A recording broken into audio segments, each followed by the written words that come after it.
Hey, hello guys, it's How to Tech Simplified back again with another easy tutorial, and today I'm going to show you how to actually turn off email notifications for SoundCloud on your profile. Now it's a very easy process, so let's get straight into it. The first thing that you want to do is actually open up your preferred browser, head down to soundcloud.com and sign into your account.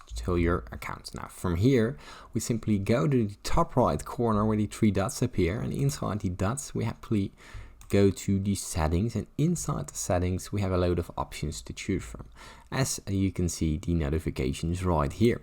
Now inside the notifications we have the email notifications right here and right here, the updates from SoundCloud and the activities. Now if you want to change this by actually setting it to not get a notification when you get a new follower, you can simply deselect that.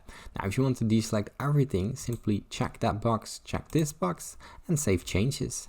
Now you can't receive any email notifications from SoundCloud, and that should be it. If you still get any other questions or if this tutorial has helped you, please leave a like and subscribe. It helps me out a lot, and thanks for watching.